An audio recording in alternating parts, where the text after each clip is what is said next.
Muy buenos días, ¿qué tal? Muchas gracias por acompañarnos en este 14º Congreso Internacional de Responsabilidad Social, organizado por la Facultad de Responsabilidad Social de la Universidad de Anáhuac. Es un gusto saludarlos y también, obviamente, abrir un espacio para agradecer a nuestros patrocinadores. En esta ocasión tenemos esta mesa sobre deudas sociales y bienes comunes. Nosotros estamos muy orgullosos y muy contentos de que nos acompañen a diversos profesores, investigadores de distintas universidades, no solo de México, sino del mundo. Entonces, en breve les haré pues una breve presentación de la mesa en general para después cederle los micrófonos, pero antes vamos a ver un video sobre nuestro congreso.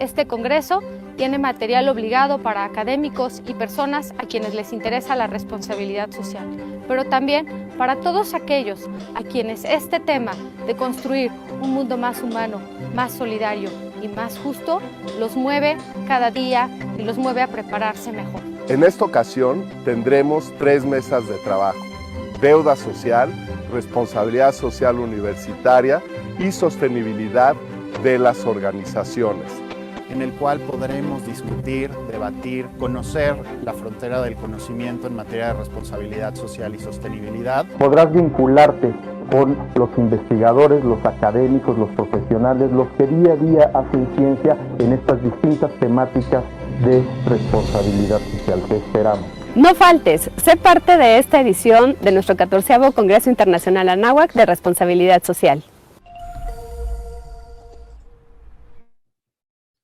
Muchísimas gracias entonces por acompañarnos en este evento que hemos preparado con mucho cariño para todos ustedes, y les vamos a pedir a las personas que están solicitando sus registros. En breve les haremos llegar el registro de participación a través de nuestro chat. Y en esta ocasión les pediré a nuestros panelistas si pueden ir prendiendo sus cámaras para que también nuestros seguidores en las distintas redes sociales que se está transmitiendo, pues los conozcan y los vayan viendo para su participación. Es un gusto presentar en esta ocasión a de la Universidad La Salle Neza, a Gregorio Ávila Lisbeth, Paulina Mayela López Cárdenas y María Fernanda Soriano Miranda, quienes van a presentar una ponencia titulada Reencuentro de la comunidad a partir de sus historias desde la pandemia por COVID-19. También es un gusto saludar a un compañero investigador de aquí de la Universidad de Anáhuac, de la Facultad de Economía y Negocios, el doctor Eduardo Urdiales Méndez, quien os hablará sobre la identidad latinoamericana con la economía de Francisco, sus líderes frente a la construcción de bienes comunes y de una ecología integral. También estarán con nosotros 2 investigadores del doctorado en investigación en comunicación aplicada de la Universidad Anáhuac, México, quienes son Claudia Pérez Flores y Rogelio del Prado Flores, quienes presentarán la ponencia El estudio de la migración centroamericana desde la comunicación intersubjetiva. Asimismo, tenemos con nosotros a docentes investigadores de la Cooperación Universitaria Minuto de Dios en Bogotá, adscritos al programa de Gerencia Social de la Facultad de Ciencias Empresariales, quienes son Obed Alfonso Fragoso, Emma Ávila Garavito y José Manuel Rincón Alarcón, quienes hablarán sobre las estrategias de fortalecimiento a organizaciones comunales para atender comunidades vulnerables en el marco de la crisis del COVID-19 desde un enfoque de la gerencia social. También nos acompaña una investigadora y coordinadora de proyectos de investigación en el Instituto Nacional de Salud Pública y doctorante del programa de investigación en comunicación de aquí de la Universidad Anáhuac, Rocío Alvarado Casas, quien trabajará el impacto de la convergencia mediática en la industria alimentaria en la salud de las niñas y niños mexicanos. Finalmente, está con nosotros un estudiante del doctorado de Responsabilidad Social, de aquí de nuestra Facultad de Responsabilidad Social, Juan Sebastián Urbina Blanco, quien presentará el ODS 18, Pueblos Originarios y Minorías Étnicas, la gran oportunidad para no dejar a nadie atrás y contrarrestar el cambio climático. Muchísimas gracias de verdad por su participación. Les recordamos que tienen 15 minutos para trabajar sus puntos de vista y les estaremos avisando previo a este cierre. Si yo aparezco en cámara es para que ya terminen su presentación con el fin de que podamos dialogar hacia el final de la misma. Si podemos apagar la cámara, con excepción de nuestros primeros ponentes, Lisbeth Gregorio Ávila, Paulina Mayela López Cárdenas y María Fernanda Soriano, quienes hablarán del reencuentro de la comunidad a partir de sus historias desde la pandemia por COVID-19. Muchas gracias.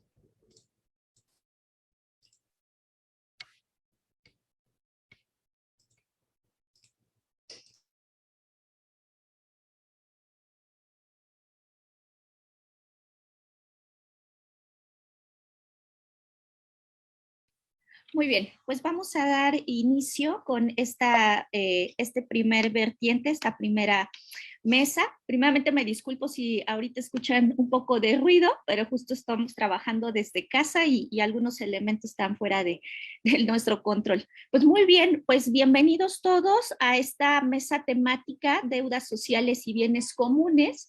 Prácticamente nuestro tema central del proyecto es este reencuentro de la comunidad a partir de sus historias desde la pandemia por COVID-19. De momento, pues las representantes de este proyecto, su servidora, la maestra Lisbeth Gregorio Ávila, que pertenezco a La Salle como jefe de programa de pedagogía, la doctora Paulina Mayela López Cárdenas, que es docente de nuestra universidad, y María Fernanda Soriano Miranda, que en su momento era alumna del último semestre de bachillerato y ahora es alumna de licenciatura de Comercio y Negocios Internacionales. Esto lo enfatizo porque fue algo que caracterizó al equipo de trabajo. Somos solo 3 representantes de un equipo extenso que tuvimos con varios administradores, colaboradores de nuestra universidad. Y este proyecto se concretizó en lo que llamamos Indivisa Radio Te Escucha, donde Indivisa Radio Te Escucha fue una primera iniciativa que tuvo nuestra universidad desde la línea del impacto social para ubicar aquellos efectos que ha tenido la pandemia por COVID-19 y que en vista de esto, ver cómo podíamos unir fuerzas desde la zona oriente metropolitana del Valle de México. Sobre todo, especificando aquellos elementos que implicaban a nuestro municipio de Nezahualcóyotl. Se generó una gestión de equipos para diseñar propuestas a través de la metodología Design for Change, en donde la universidad pues, representó un motor para poder generar ciertos equipos de trabajo y pues uno de estos equipos de trabajo se concretizó en Indivisa Radio Te Escucha. El objetivo general de este proyecto pues, fue brindar un espacio de escucha activa por medio de recursos auditivos para el desarrollo de herramientas y recursos socioemocionales para que padres de familia del municipio de Nezahualcóyotl se sintieran acompañados frente a los retos que esta nueva realidad pues evidentemente implica. A partir de esos elementos tuvimos ciertos objetivos específicos. Desarrollar una serie de programas en formato podcast, porque es importante resaltar que durante un año estuvimos trabajando y por el tema de la presencialidad, algo muy interesante que tuvo este proyecto es que todo lo hicimos a través de plataformas, las grabaciones y las reuniones con los expertos, todo vinculado a los diferentes tipos de afrontamiento de la pandemia. También otro de nuestros objetivos era impulsar el desarrollo de estilos de afrontamiento más adaptativos ante situaciones que generan crisis o incertidumbre social y generar espacios de escucha empática con la posibilidad de compartir herramientas socioemocionales. El problema que se identificó pues es esta dificultad del manejo de las emociones en el ambiente familiar por esta característica de la incertidumbre, el proceso de reorganización que tuvieron los roles familiares o este tipo de sistemas que evidentemente pues competen a la esfera de la parte educativa, que después pasa a la esfera familiar, y la dificultad para el manejo de la ansiedad y el estrés ante esta situación.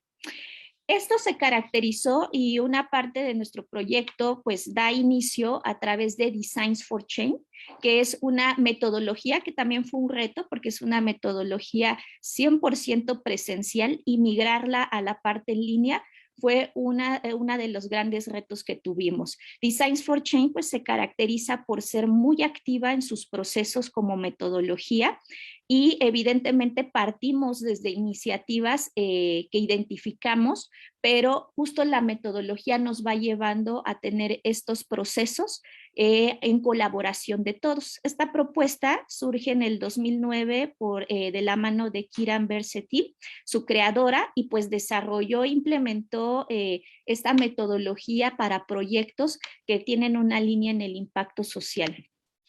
Designs for Change está caracterizada por 5 fases. La primera fase tenemos la fase siente. Y siente nos dice, para sentir es preciso percibir, interpretar y comprender el mundo en el que vivimos. En esta fase, nuestro foco de acción fue una característica psicológica que dentro de la metodología le llaman nubes, y la población elegida por el equipo de trabajo fueron las madres y los padres de familia. Seguido de esto tenemos la fase imagina, que nuestra imaginación sea el primer paso para construir una realidad. Aquí hay 2 funciones principales: generar un prototipo, que fue un tipo programa de radio, formato podcast, las escaletas de los programas, y el plan de acción, que era la grabación de estos mismos.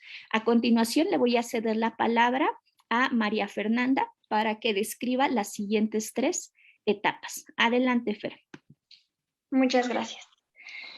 La siguiente etapa es actúa, y los aprendizajes más valiosos comienzan en acciones reales de cambio. Actúa es el momento donde pasamos a la acción con lo ideado y prototipado. Esta fase se caracteriza ya que fue la fase donde grabamos y producimos los programas. Se hizo una temporada con 5 emisiones bajo un cronograma de tiempo. Y este es el momento en el que se demuestra que se puede. Nuestro ingrediente clave fue confianza. Evolúa. Y la reflexión sobre nuestras acciones nos impulsa a crecer. Evolúa es la mezcla de la evolución y la evaluación del proyecto. En esta etapa se realizó una retroalimentación para poder enriquecer el trabajo realizado. Se lanzaron los programas y conforme iban llegando los comentarios y sugerencias de los radioescuchas, se iba buscando la mejora de los programas siguientes. Además de que en esta etapa se comparte la experiencia que se obtuvo durante la producción, la grabación y el lanzamiento de los programas, y pues algunas mejoras. Nuestro ingrediente clave, el pensamiento crítico. Y por último, comparte. Compartir las experiencias que vivimos construye nuestra historia. Comparte es la etapa donde se difunde el proyecto y se contagia con el ICANN.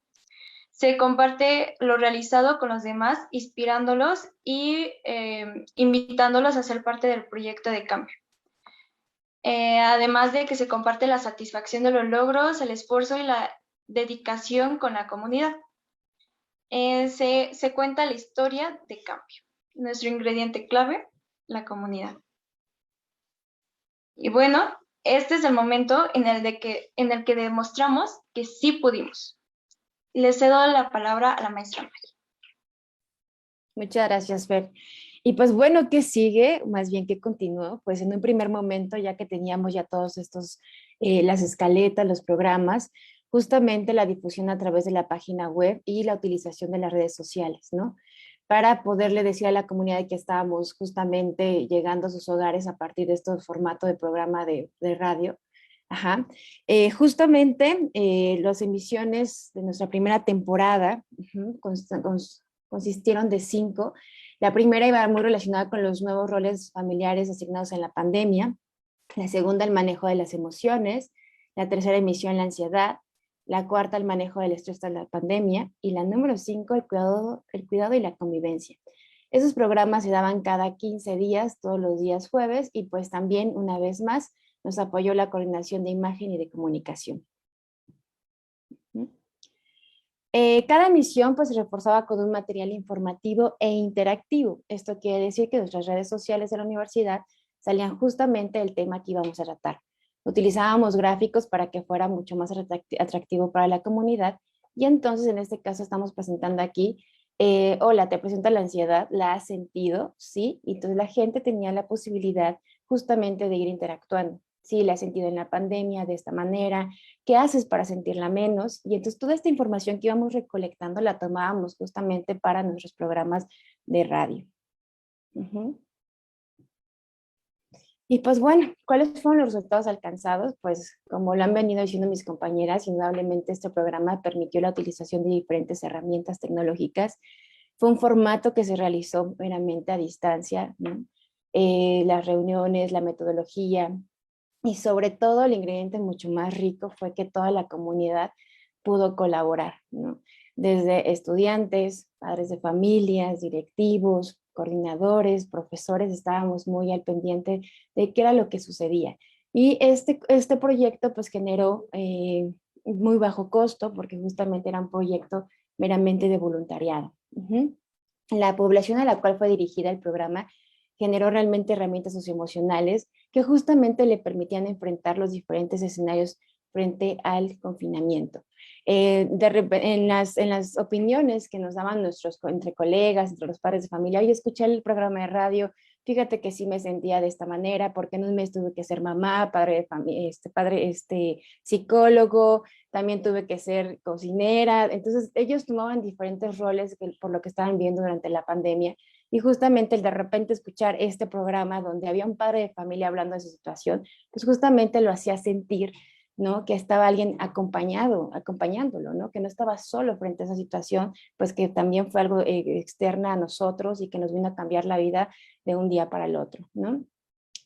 También los padres de familia tuvieron la oportunidad de acercarse a especialistas donde ya era más cercano decir, ok, entonces puedo asistir con el psicólogo, con el psiquiatra, con la enfermera que me puede dar estas recomendaciones, porque también parte de los resultados que se encontraron fue hacer una promoción, ¿no? De estos profesionales de la salud, que justamente pues lo que hacíamos era invitarlos al programa, que también son colaboradores de la misma universidad, y pues bueno, ya en las redes sociales era, me gustaría tener el contacto de tal especialista, entonces las personas se iban acercando, encontrando pues nuevamente vías de apoyo.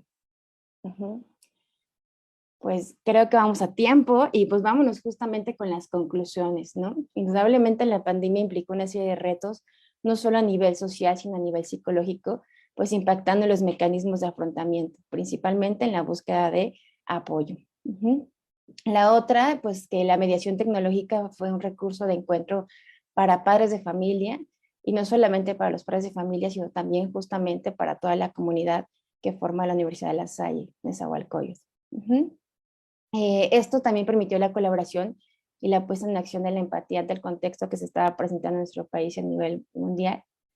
Y este proyecto dio la oportunidad no solo de brindar un espacio de interacción y escucha a las familias que tienen acceso al programa desde el enfoque, sino que también permitió justamente que entre los colaboradores pues tuviéramos esta oportunidad de saludarnos, ¿no? De compartir experiencias, situaciones que también fueron muy difíciles, dolorosas, y que justamente pues nos permitió vivir estos valores, ¿no? Como fue la fraternidad, el servicio, la empatía, el compromiso, indudablemente el trabajo en equipo, ser muy creativos, de verdad que hacer un formato a distancia no fue nada sencillo, pero la creatividad y el empeño pues nos llevó justamente a hacer realidad este proyecto. Y sin duda un proyecto solidario que pretende llegar al corazón, y no diría que pretende, realmente llegó al corazón de cada uno de los radioescuchas y la comunidad de la Universidad de La Salle. Pues muchísimas gracias por su escucha. Muchísimas gracias de verdad por esta presentación de esta plataforma, que no solamente es una puesta en marcha tecnológica, sino que en el fondo lo que busca es apalear o disminuir las deudas sociales a través de una serie de elementos tecnológicos. Les agradecemos muchísimo a Lisbeth, Paulina y María Fernanda su participación. A continuación, les pediremos que apaguen su cámara para darle los micrófonos al doctor Eduardo Urdiales, quien es investigador de la Universidad de Anáhuac, México. Es un gusto colaborar con él en nuestro seminario de deudas sociales, bienes comunes y responsabilidad social empresarial, además del grupo Querida Amazonía. Entonces, pues un gusto como siempre escucharte para esta ponencia titulada Identidad Latinoamericana con la economía de Francisco, sus líderes de frente a la construcción de bienes comunes y de una ecología integral. Muchas gracias, Eduardo. Muchísimas gracias, José Antonio. Es un gusto para mí participar en este congreso y en esta ocasión traerles una investigación realizada sobre la identidad de aquellos líderes que están al frente de lo que ha sido este llamado del Papa Francisco a la construcción de una nueva economía. Vamos a iniciar entonces. ¿De dónde viene la inquietud por estudiar cómo es que se está formando este gran movimiento que es Economía de Francisco y por qué es importante? Ya nos decía más adelante tanto nuestro rector, el padre Cipriano, como el doctor Melé, la importancia que tiene el formar a las personas y que se cambie precisamente la mentalidad de una mentalidad totalmente económica, totalmente centrada en el consumismo o centrada en el bienestar únicamente económico por el bienestar general de las personas. Y en esto el Papa fue muy certero cuando dijo que habría que ir formando a aquellos que están estudiando para practicar una economía diferente, una economía que incluye, una economía que humaniza, que cuida la creación y de tal manera que se forme toda una ecología integral.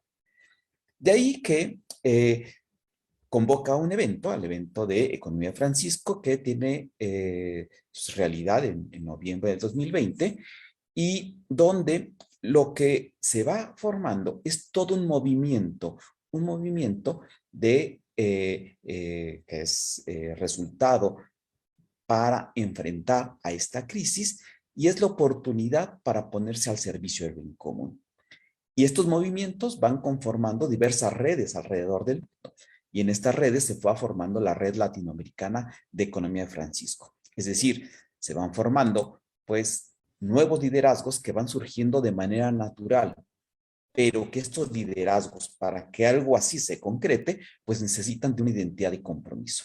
De tal manera que el resultado de esta investigación, pues se lleva a cabo toda esta investigación y resulta que para que esto funcione, para que un movimiento funcione de este tipo de movimientos que buscan un cambio social y buscan un cambio social tan radical, se necesita sobre todo tener el énfasis en dos variables. Por un lado, la consolidación de liderazgos que estén identificados con el diagnóstico y con los postulados que ha establecido el Papa Francisco, fundamentalmente a partir de la encíclica Laudato Si. Y posteriormente, el tener coincidencias de pensamiento para proponer una nueva forma de vida económica basada en dos cosas. Primero, en la dignidad de la persona y por otra parte, en el respeto y cuidado de la casa común, es decir, promover una ecología integral. La segunda variable es que todos estos planteamientos teórico-prácticos que surgen de estos movimientos, en particular que surgen de la reflexión y el trabajo de la Red Latinoamericana de Economía de Francisco, pues partan sobre todo de un proceso que primero sea empático con las situaciones locales y globales, y que además no solo vea una dimensión, sino sea multidimensional, es decir, que abarque diversas perspectivas. De tal manera que esta reflexión con aportaciones tanto de pares como de expertos genere una conciencia colectiva para desarrollar soluciones que no sean de este momento, que sean soluciones sistémicas. Y finalmente, que este trabajo de los líderes regionales, porque estamos hablando de toda la región, de toda Latinoamérica, tiene un compromiso de cambio en la sociedad para la construcción de esos bienes comunes y la erradicación de las deudas sociales que existen hoy principalmente en Latinoamérica. De tal manera que el objetivo de la investigación se centró en contribuir a identificar esas actitudes y las percepciones de estos líderes y su identidad con la economía de Francisco, con los postulados del Papa a través de esta economía de Francisco. Y para esto, bueno, se decidió tomar como punto de partida el modelo de liderazgo para el cambio social. Un modelo desarrollado desde 1996 por la Higher Education Research Institute, donde lo que se busca es que a partir de la reflexión de cómo se están formando los liderazgos que promueve este modelo, se unan personas con valores compartidos. ¿Qué tipo de valores? 3 tipos de valores. Valores individuales, valores grupales y valores comunitarios. Entre la interrelación de estos valores, pues se logrará ese cambio social para un bien común o un propósito común en este modelo de liderazgo. Este modelo de liderazgo ha servido a distintas universidades, tanto en Estados Unidos como en otras partes del mundo, para formar precisamente líderes universitarios que promuevan el cambio social. Y también, pues, esto veíamos que necesita de una identidad con los postulados de la Iglesia, en este caso, de su santidad, el Papa Francisco, de tal manera que nos apoyamos para reflexionar sobre esto en el magisterio de la Iglesia, por un lado, en aquello que está estableciendo como bien común, y por otro lado, en lo que se ha establecido como principios de economía que deben regir a la sociedad, bajo una visión totalmente personalista que viene desde el Pontificio Consejo de Justicia y Paz, donde pues se tiene todo lo que se ha desarrollado en las encíclicas papales, como el trabajo de distintos científicos, de distintos economistas, de distintos especialistas de toda esta rama a nivel internacional y con todo tipo de denominación religiosa que contribuyen a este Pontificio Consejo de Justicia y Paz. De tal manera que se utilizó una metodología cualitativa, utilizando pues grupos focales y de esta manera hacer un análisis temático de los resultados, definiendo cuáles son los problemas, qué soluciones se pueden dar a esos problemas y qué obstáculos consideran estos líderes que entorpecerían la labor de las empresas y los empresarios para enfrentar la crisis económica actual, sobre todo derivada de la pandemia del COVID-19. ¿Cómo se constituyeron estos grupos focales? A través de 40 participantes en 11 países de Latinoamérica, donde podemos observar no solo las distintas edades, sino también las distintas especialidades o grados de instrucción que tenía cada uno de estos participantes.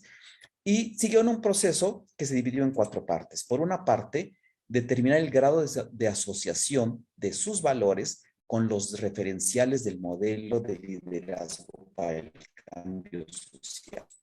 Por otro lado, saber qué activa su identidad con este diagnóstico que presentó el Papa en sus encíclicas, para que después viéramos qué conceptos debieran considerar las empresas y qué actitudes son las que la sociedad en general debe tener en cuenta para la sustentabilidad del medio ambiente. Y finalmente, cómo van a enfrentar las empresas en su país, es decir, en estos 11 países latinoamericanos, cómo van a enfrentar esta crisis y qué obstáculos ven ellos que el país o la comunidad tienen para para no hacer este cambio social y que pudieran entorpecer la labor.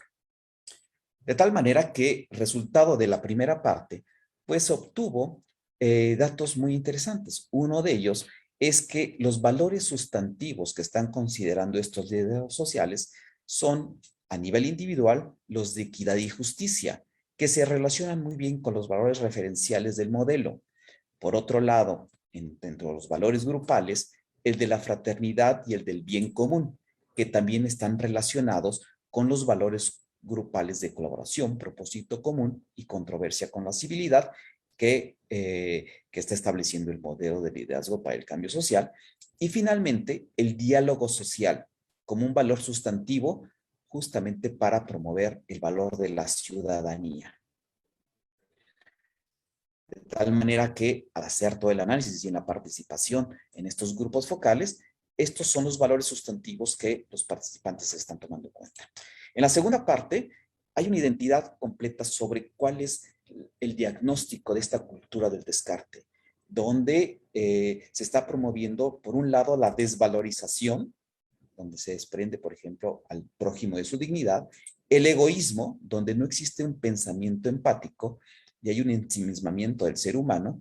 Ven también que el consumismo es algo que está aportando mucho a la cultura del descarte, donde las situaciones de lujo y poder pues siguen siendo el principal estilo de vida de las personas. Y finalmente la discriminación, que segrega a los seres humanos en términos tanto de utilidad y poder, a decir de los participantes, como permite la práctica también normalizada de exclusión. Finalmente, entonces, ¿qué conceptos debían considerar ahora sí, desde su juicio y desde el punto de vista económico, las empresas para cumplir con su vocación? Y están estableciendo estos elementos. Por un lado, el salario digno. Por otro lado, deben de considerar el trabajo digno, la ética corporativa, la producción sustentable de bienes y servicios, la inclusión laboral, la creatividad empresarial y la movilidad laboral.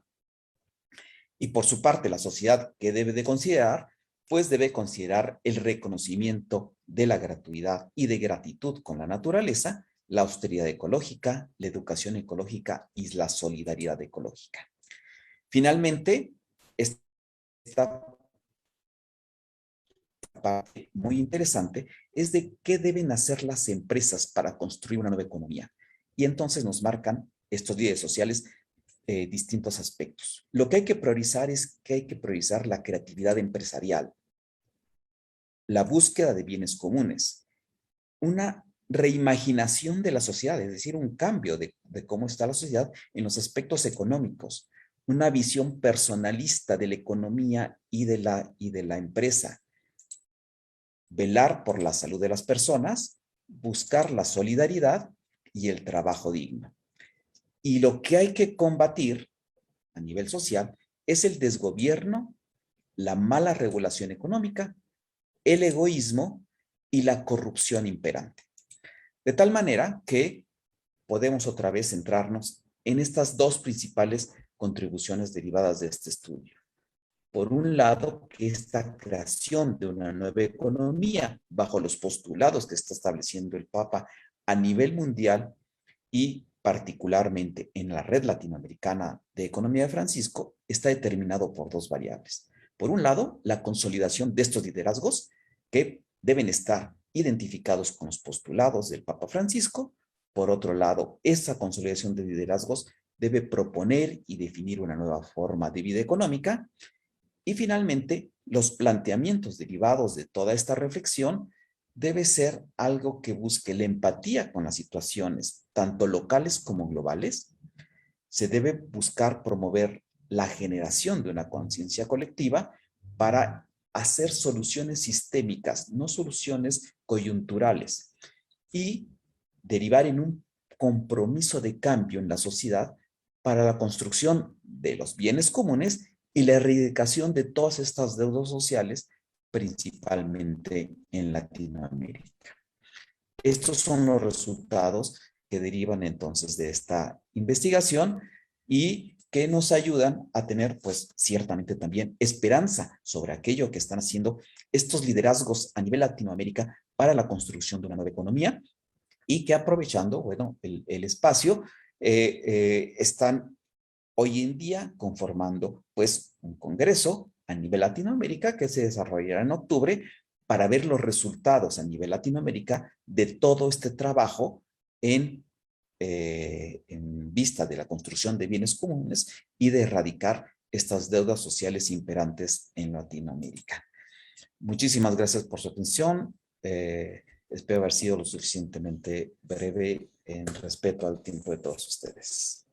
Muchísimas gracias, doctor Eduardo Urdiales. Realmente una visión muy completa sobre este proyecto de la economía de Francisco, pero también pues un llamado a establecer este nuevo liderazgo al cual estamos todos llamados e implicados para lograr una correcta transformación. Interesante también todos estos elementos en los que se dialoga de manera interdisciplinaria para dar sustento a los postulados que hay detrás de esta comisión pontificia. Muchísimas gracias, doctor Eduardo Urdiales. Y a continuación, bueno, antes de dar la palabra a nuestros siguientes panelistas, los invitamos a hacernos llegar sus preguntas y respuestas a través de la sección de Zoom o bien a través de nuestro chat. Al final tendremos tiempo para interactuar con nuestros panelistas.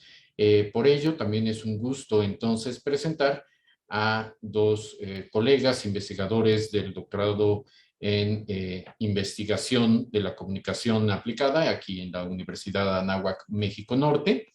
Me refiero a Claudia Pérez y a Rogelio del Prado, quienes van a presentar la ponencia El estudio de la migración centroamericana desde la comunicación intersubjetiva. Muchísimas gracias y estamos atentos a lo que nos digan. Gracias. Muy buenos días a todos. Gracias por esta invitación al Congreso.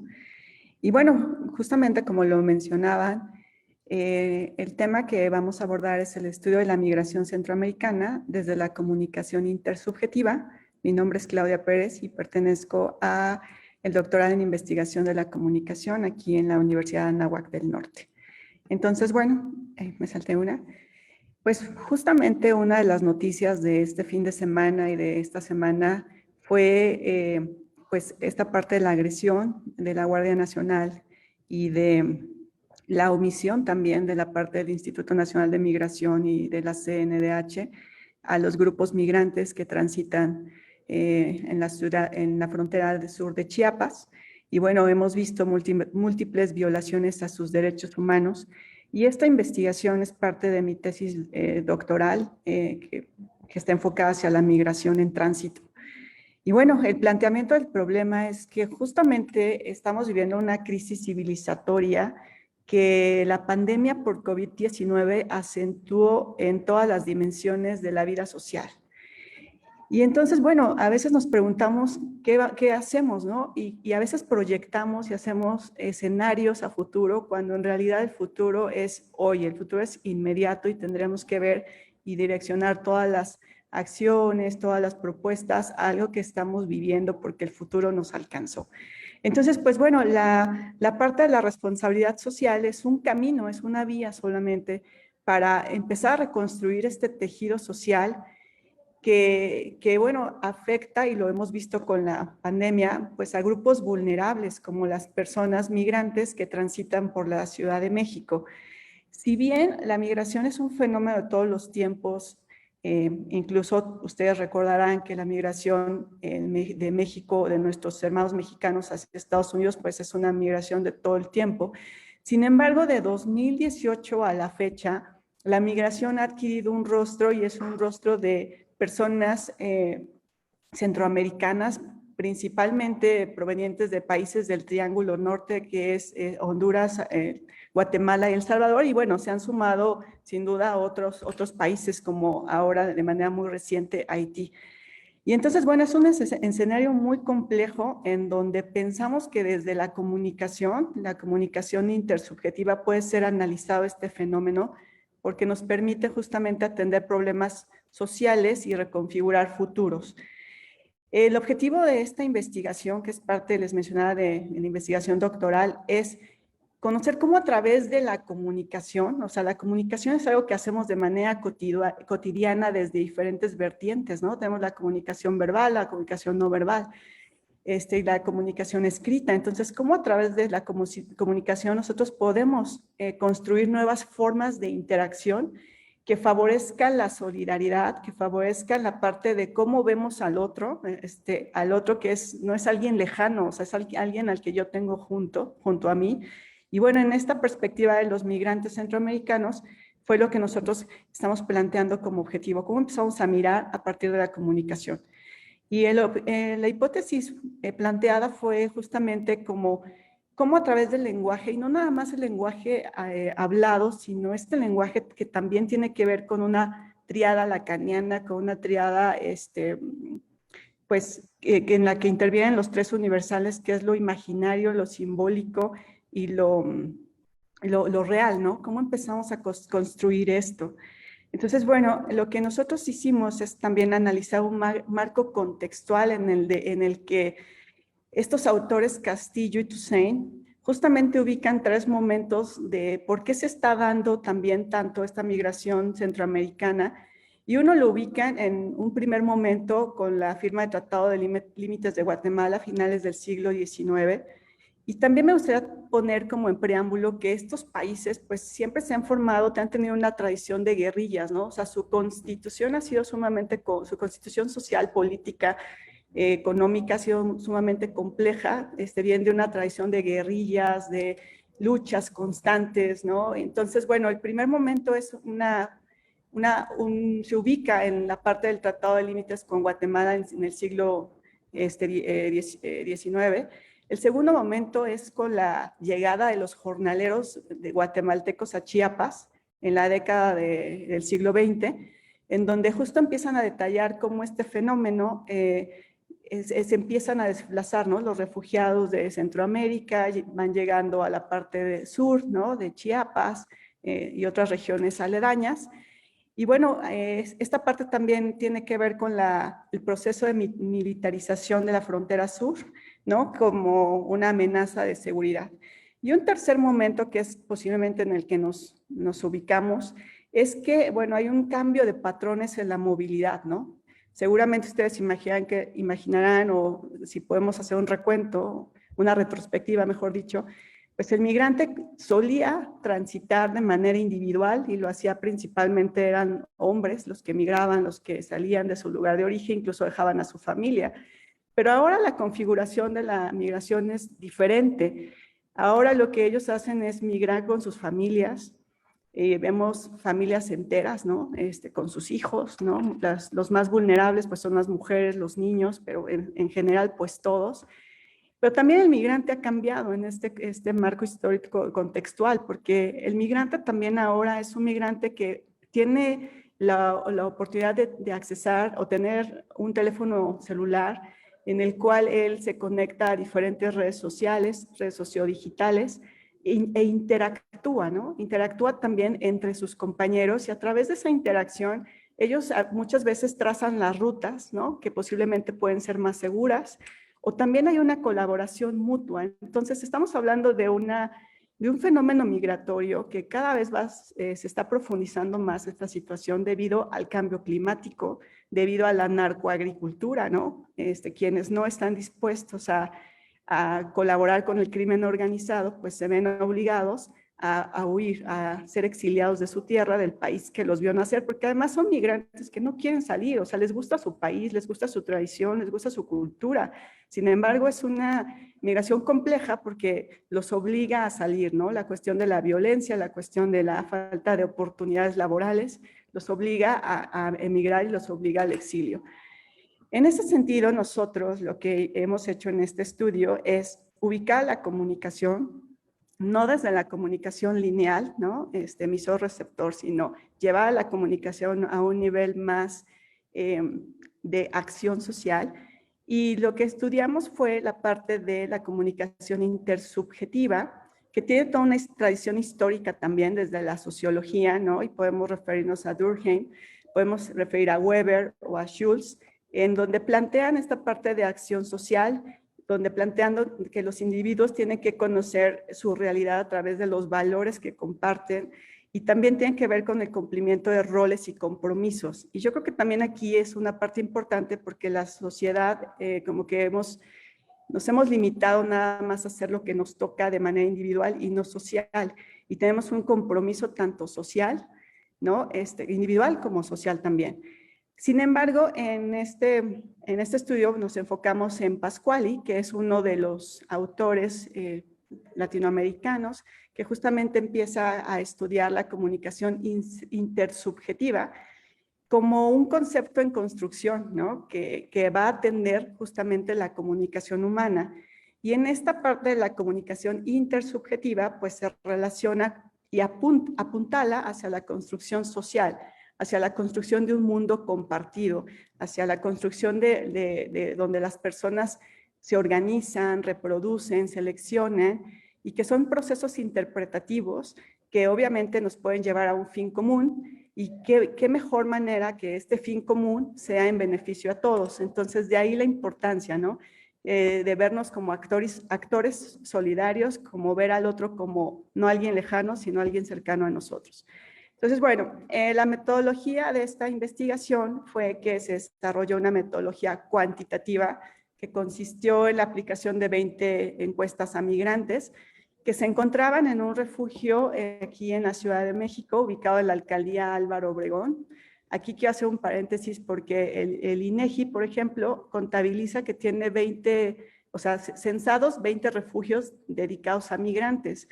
Pero en la realidad hay muchísimos más refugios, ¿no? Que a lo mejor no están censados o a lo mejor no están registrados, pero que justamente son los que están atendiendo la demanda de todas estas personas migrantes que están transitando por la Ciudad de México, y no nada más en la Ciudad de México, sino por toda la República Mexicana. Entonces, bueno, aquí se aplicó una encuesta a finales del mes de febrero de manera presencial, siguiendo todos los protocolos sanitarios. Y también otro paréntesis, tocamos la puerta en un albergue en el que nos indicaron, en este momento no pueden levantar encuestas porque los migrantes se encuentran muy cansados, muy dañados emocionalmente, físicamente muy cansados. Entonces esperaremos a que se recuperen y con gusto pueden aplicar sus encuestas. Entonces eso nos quiere decir que también dentro de todo el viaje migratorio, ellos sufren de agresiones, de violaciones a sus derechos humanos, y llegan sumamente, los que se pueden refugiar en la Ciudad de México, pues llegan sumamente lastimados emocionalmente, físicamente, y bueno, este otro tipo de violencias que sufren. Entonces, bueno, se levantaron 20 encuestas a finales de febrero. El instrumento fue de 128 ítems que indagaron dimensiones como la cultura, el trabajo, la tecnología, la comunicación intersubjetiva per se, y se identificaron elementos que nos pueden ayudar a fortalecer la solidaridad, el liderazgo y el trabajo en equipo. Entonces, bueno, entre los principales hallazgos, nos centramos un poco más en la parte de comunicación intersubjetiva, pero entre los principales hallazgos es que ellos se apoyan entre sí. O sea, realmente el apoyo que obtienen muchas veces es entre el grupo y entre los albergues. El apoyo del Instituto Nacional de Migración o la Comisión de Derechos Humanos a veces esa no la narran como tal. También otro punto interesante es que los migrantes que consideran que cuando les cuesta trabajo hacer algo, siempre hay alguien en los albergues, incluso a veces también la parte ciudadana, pero también tiene sus reservas, que les ayuda a realizar estos trabajos. Otro 50% está totalmente de acuerdo en que los migrantes los apoyan con sus gastos, ¿no? Pero sin embargo, los albergues no los ayudan o no influyen en ellos para que continúen su viaje, ¿no? O sea, no influyen de que sí sigue o mejor quédate en México o mejor regresa a tu país, no. Eso no lo hacen los albergues. Los albergues lo que hacen es brindar apoyo psicológico, brindar apoyo jurídico, asistencia alimentaria, pero no influyen en su decisión de continuar y migrar. Otro hallazgo fue que el 35% está de acuerdo en que cuando algo le cuesta trabajo hacer o conseguir, pues siempre hay un mexicano dispuesto a hacerlo. Y esto es interesante porque tiene que ver con la percepción que a veces el mexicano tiene del centroamericano o del migrante en general, ¿no? Porque a veces piensan que nos vienen a invadir, que nos quitan las plazas de trabajo, etc. Entonces, a veces tiene una concepción equivocada también del migrante. Otro hallazgo es que también cuando se enferman, por ejemplo, pues siempre hay alguien que los apoya en los albergues. Y afortunadamente, pues bueno, ahora con la pandemia, sí han tenido acceso a la vacuna, aunque por su misma situación, pues son unas de las personas más vulnerables también, ¿no? De COVID, ¿no? Y a pesar de ello, a pesar de la pandemia, a pesar de que incluso muchos migrantes que están en Estados Unidos han regresado o quieren regresar, pues ellos deciden buscarnos. O sea, esta situación de la pandemia no los ha detenido para seguir su sueño, ¿no? Como la parte de la discusión podemos decir que pues hay una deuda social, como justamente este congreso se llama, hay una deuda social con nuestros hermanos centroamericanos, y que es parte del resultado de un Estado de Derecho fallido, porque la problemática es estructural, pero también tiene que ver con una sociedad indiferente, ¿no? Una sociedad posmoderna que hay una descomposición social y que se manifiesta de diferentes formas de violencia, ¿no? Lo que comentaba, que hay un individualismo que obviamente nos impide ver que el otro es alguien igual que yo, ¿no? Hay una parte de una crisis, ¿no? Que esta crisis también desenvuelve, ¿no? Lo que es la solidaridad, la empatía, las muestras de apoyo.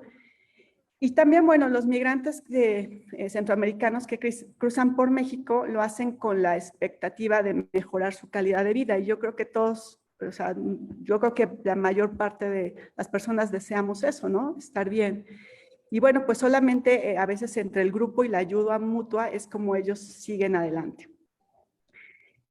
Aquí también quiero plantear que pues las ciudades, ¿no? Se han construido también a base de migrantes. La migración es un fenómeno de todos los tiempos.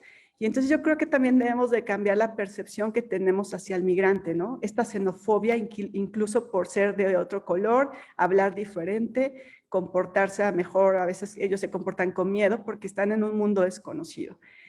Es necesario transmutar la vivencia personal a una vivencia colectiva, ¿no? Lo cual es una responsabilidad social si miramos desde lo colectivo, lo solidario, el apoyo mutuo, pensando que somos una raza, ¿no? Y que lo que le pasa al otro es un reflejo de lo social, ¿no? Y también es algo que me afecta a mí. Entonces, una tarea pendiente para eliminar estos actos xenofóbicos, pues es parte de una vía, es la comunicación, ¿no? Para evitar como xenofobia, la desigualdad hacia los grupos, y sin duda es una deuda que tenemos y que tendremos que hacerla. Finalmente, pues bueno, la conclusión de este estudio es que pues la pandemia realmente acentuó muchas de las problemáticas y que nos encontramos en una crisis civilizatoria en la que lo que dábamos por hecho en un mundo normal o aparentemente normal, ¿no? Como era levantarnos, ir a la escuela, etcétera, pues cambió y transformó toda la dinámica que tenemos hoy en día. Y bueno, este tiempo además de la pandemia, pues yo creo que es una oportunidad también para transformar el pensamiento de cómo interactuamos y vemos al otro. La otra parte es que, bueno, esta parte de la deuda social con estos grupos vulnerables es que, pues, la parte de los derechos humanos, pues, está muy bien en la Constitución, está muy bien en lo que plasma la CNDH, ¿no?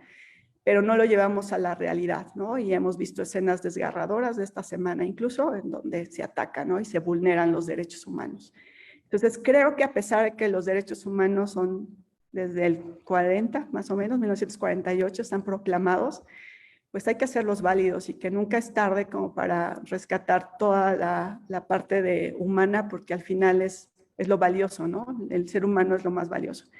Finalmente, ya para concluir, pues la comunicación intersubjetiva pues nos va a ayudar justamente a explicar una vida en sociedad, a convivir, ¿no? Desde un mundo muy heterogéneo, ¿no? A respetar ideas, creencias de vida que son diferentes a veces. Y bueno, tiene que ver también con el consenso, la igualdad, el disenso también, porque no necesariamente tenemos que estar de acuerdo con todos, pero desde el disenso también y desde el diálogo, por supuesto, tendríamos que ver darle a la comunicación este sentido humano a través del diálogo, un diálogo que favorezca la interacción con el otro desde el respeto y la solidaridad y la tolerancia y apoyo mutuo. Y bueno, pues muchas gracias. Muchísimas gracias por esta brillante ponencia respecto al estudio de la migración centroamericana. Gracias, Claudia Pérez, y gracias, Rogelio del Prado, por este trabajo. Y en efecto, pues nos abre un territorio muy importante para recorrer en temas de deuda social, en temas no solo de xenofobia, sino de aporofobia, como los ha denominado Adela Cortina, y este llamado precisamente a comprender al otro en estas condiciones de emergencia humanitaria que estamos viviendo. Muchísimas gracias, Claudia y Rogelio. Y a continuación nos da mucho gusto saludar a los docentes investigadores de la Corporación Universitaria Minuto de Dios en Bogotá. Saludos hasta allá a Colombia. Y ellos son Emma Ávila Garavito, José Manuel Rincón, y también nos acompaña un estudiante de nuestro doctorado de responsabilidad social, Obed Alfonso Fragoso, quienes hablarán de las estrategias de fortalecimiento a organizaciones comunales para atender comunidades vulnerables en el marco de la crisis del COVID-19 desde un enfoque de la gerencia social. Si pueden proyectar en grande su pantalla, a lo mejor nos ayuda un poquito a ver más el trabajo que están teniendo ustedes. Y le recordamos, tienen 15 minutos para su presentación. Muchísimas gracias y adelante. ¿Se está compartiendo, doctor Forzán? Sí, nada más hay que proyectarla, por favor, Obed, en donde dice vista y presentar, poner a modo de presentación. A ver si es factible. Mientras les recordamos que pueden hacernos llegar sus preguntas, sigue igual, esto de no se ve todo, sino pues nos iremos en esta situación para no... Ok. No, ¿sí? Nada más les pedimos por favor a todos que recuerden registrarse en nuestro chat, está los distintos vínculos y que nos sigan en nuestras redes sociales. Gracias. Adelante. Ahora sí se ve en plenitud. Gracias. Perfecto. Bueno, muy buenos días. Gracias, doctor Forzán. Un saludo a los compañeros ponentes y a todos los participantes de esta mesa temática. Nuestra ponencia se denomina Estrategias de Fortalecimiento a Organizaciones Comunales para atender comunidades vulnerables en el marco de la crisis del COVID-19, un enfoque desde la gerencia social. La vamos a desarrollar con los profesores, docentes e investigadores de la Corporación Universitaria Minuto de Dios, Emma Ávila Garavito, José Manuel Rincón y quien les habla, Obed Fragoso. Vamos a desarrollar la presentación en este tiempo que se nos ha asignado, hablándoles en este orden el problema de investigación, los objetivos que se buscaron con ella, el diseño metodológico, el marco referencial, los resultados que se obtuvieron, conclusiones, impactos, recomendaciones y un poco la bibliografía que utilizamos. Antes de iniciar, es importante recordar que el momento histórico por el cual hemos venido atravesando y seguimos atravesando ha reclamado y reclama de la academia aportes significativos en todas las dimensiones, en lo social, en lo político, en lo económico. Adicionalmente, la gerencia social, que como ustedes vieron en nuestra denominación de la investigación, está implícita desde sus diferentes enfoques y paradigmas, pues busca, si se quiere, acabar, mitigar o transformar esas problemáticas sociales desde propuestas estratégicas de gestión y además que busquen la coordinación con el sector público, con el sector privado y también con el tercer sector entendido como comunitario y no gubernamental. En ese sentido, proponer un fortalecimiento al movimiento comunal es asumir la participación para transformar el grado más significativo de lo que es el encuentro ciudadano como tal. Las colectividades deben entablar diálogos, reconocerse, reconocer precisamente las problemáticas y las expectativas que hay frente a ese cambio futuro para transformar esas realidades de las que mencioné y generar alternativas, en este caso, frente a la crisis originada por el COVID-19. En ese contexto es que surge esta investigación y esta ponencia que se presenta desde Uniminuto y obedece a un proyecto que surgió de la necesidad de fortalecer esos movimientos comunales que históricamente han hecho un aporte importante en la participación ciudadana y que en el escenario de esta pandemia también han propuesto estrategias que ayudan a mitigar esas consecuencias socioeconómicas que se han venido evidenciando y que creemos se seguirán profundizando en la medida en que hay una crisis de la economía global. Esto perjudica con mayor profundidad a las poblaciones mucho más vulnerables, en donde precisamente esos movimientos comunales tienen una presencia importante. Por esa razón, el planteamiento del problema lo presentamos a través de esta pregunta que dice: ¿qué estrategias podrían fortalecer las acciones de esas organizaciones comunales para atender las necesidades socioeconómicas de las comunidades vulnerables en el marco de la crisis del COVID-19 en Bogotá, Colombia, pero a partir de un enfoque de la gerencia social? Esta investigación se desarrolló en una localidad denominada localidad de Suba, que es una de las más extensas y más pobladas del distrito capital de Bogotá, aproximadamente 1.500.000 habitantes, y está organizada por unidades de planeamiento zonal, denominadas acá UPZ, unidades de planeamiento zonal, que agrupa diferentes barrios, y por supuesto allí están esas juntas de acción comunal que para el caso de Suba son 152 juntas de acción comunal. Objetivos del proyecto: proponer precisamente estrategias de fortalecimiento a esas organizaciones comunales para atender comunidades vulnerables en el marco de la crisis del COVID-19 a partir de un enfoque de la gerencia social. Y para lograrlo definimos 3 objetivos específicos. 1, identificar esas acciones que se realizan desde las organizaciones comunales para atender las necesidades socioeconómicas de las comunidades vulnerables donde ellas tienen asiento o presencia. Entonces, es identificar esas acciones. En segundo orden, como objetivo específico 2, está analizar esas buenas prácticas de atención socioeconómicas desde las juntas de acción comunal a esas comunidades vulnerables. Y en tercer orden, el objetivo específico 3 es diseñar estrategias que permitan precisamente fortalecer las acciones realizadas desde esas organizaciones comunales y en consecuencia mitigar el impacto socioeconómico de la crisis del COVID-19. Este es el contexto inicial y entonces le doy la palabra a José Manuel Rincón, quien nos va a compartir cómo fue el abordaje metodológico de nuestro proyecto. Gracias, Obed. Bueno, el diseño metodológico, como se plantea aquí, es, digamos, el contexto que Obed ha planteado. Tenemos que agregar lo siguiente.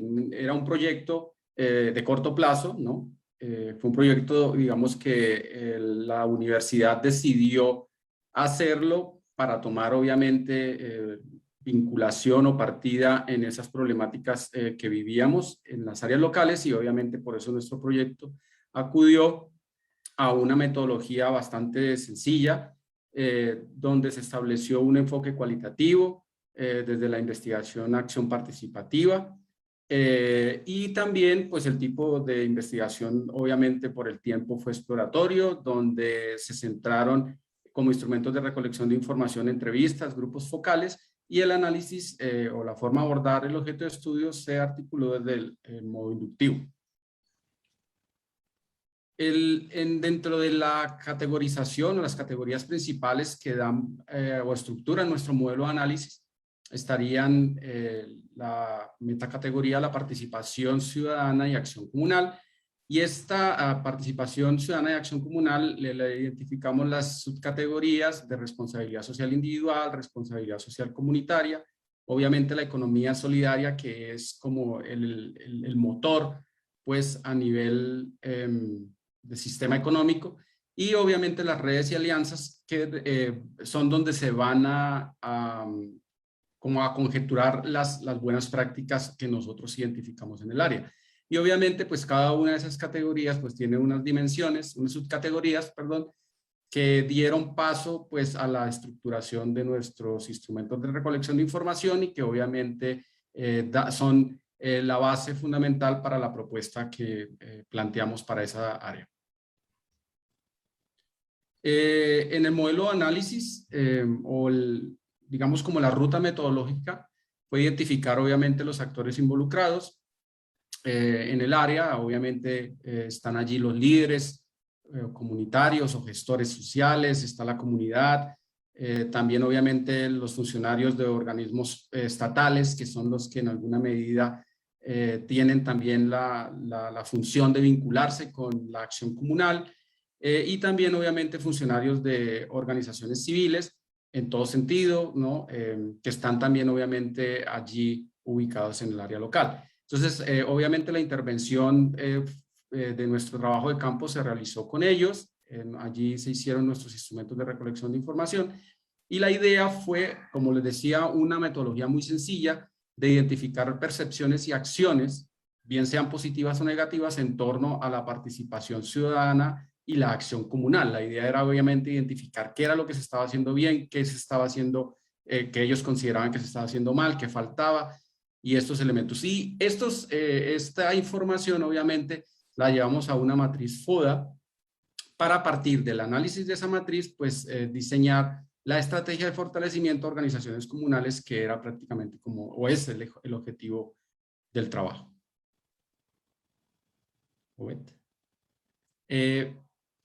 Uno de los resultados, digamos algunos de los resultados, aquí quiero esbozarme solamente algunos, frente a los dirigentes comunales, y para mostrar un poco como el diseño de lo que fue nuestra matriz FODA.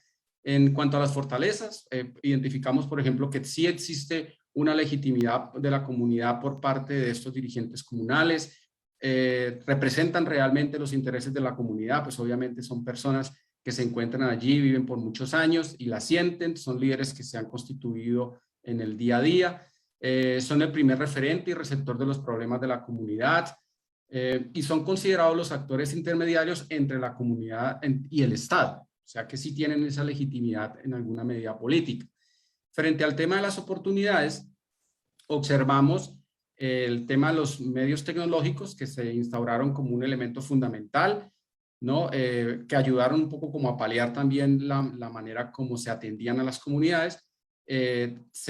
También entre las oportunidades existe una formulación de planes estratégicos de desarrollo barrial que obviamente fueron utilizados para dar paso a esta estructura de la atención de la crisis, y también pues obviamente el tema de la rendición de cuentas, y que es obviamente un ejercicio fundamental para el prestigio de estas personas en el área. Frente a las debilidades, pues encontramos que hay pocos jóvenes vinculados al proceso, ¿no? Y eso pues hace que estas personas tengan como una gestión muy a la antigua, llamémoslo de alguna manera, que a veces no compagina con la situación actual, y obviamente pues por su dificultad en el área hay una baja competencia en el tema de manejo de herramientas tecnológicas. Obviamente ya decimos que estas personas son de edad y pues a veces ese tema es un poco difícil. También hay un presidencialismo que centraliza pues la acción en la persona que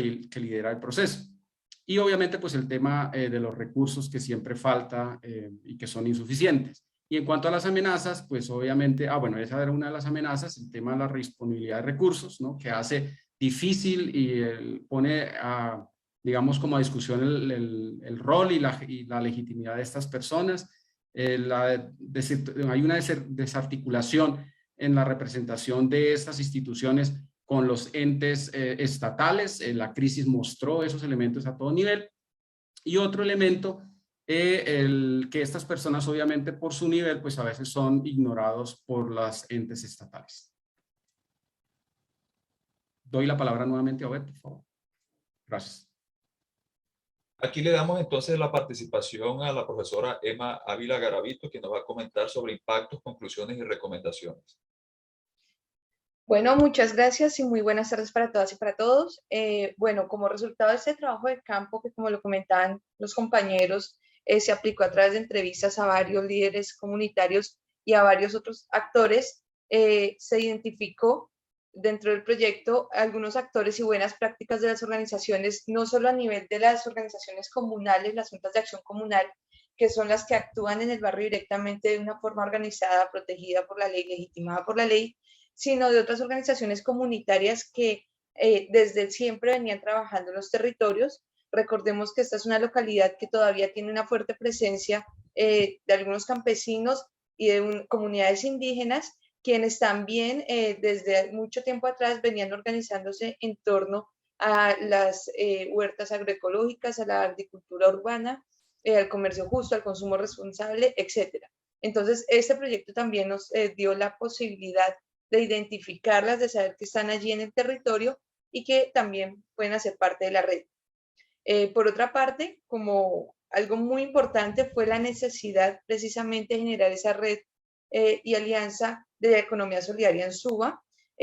Para esto, digamos que las organizaciones que están actualmente en los territorios ya lo están generando, pero el fortalecimiento, digamos que lo hacen de una manera muy empírica, y el fortalecimiento desde la gerencia social en este caso sería dar esa parte metodológica para que esa generación de redes y alianzas se haga de una manera mucho más sólida. Fortalecimiento de las organizaciones sociales y comunitarias de la localidad. Esto fue algo muy importante porque nos dimos cuenta que si bien las organizaciones comunales están asociadas o están haciendo un trabajo territorial, hay otras organizaciones sociales que no están legitimadas, si se quieren, por el Estado, pero que están haciendo un trabajo territorial muy, muy fuerte. Y en esta medida es importante lograr hacer este match entre las dos tipos de organizaciones.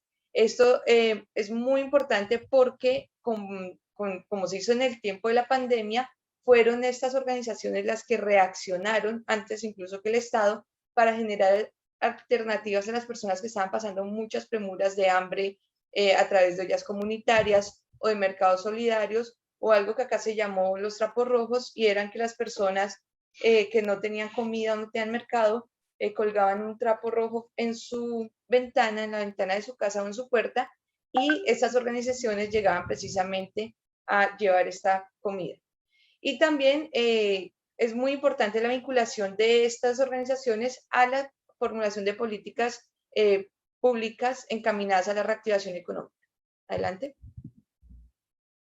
Bueno, la recomendación final es pues esta estrategia que parte de un diagnóstico de necesidades, de una identificación de actores que lo hemos hecho, de la formulación de la estrategia en cuanto a misionalidad, etcétera, y de establecer o consolidar finalmente la matriz de aliados y el semáforo de alianzas. Esa fue nuestra presentación. Muchísimas gracias por el espacio, a mis compañeros, colegas y a quienes nos escuchan.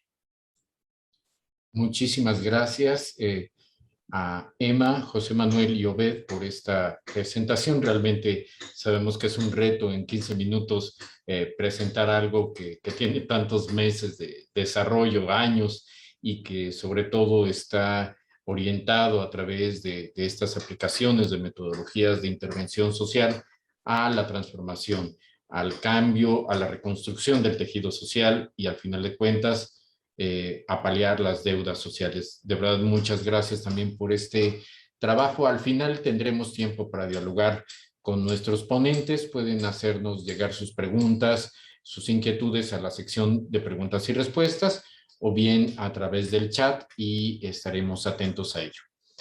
Pasaremos ahora al trabajo de Rosa Alvarado Casas, titulado El impacto de la convergencia mediática en la industria alimentaria en la salud de las niñas y niños mexicanos.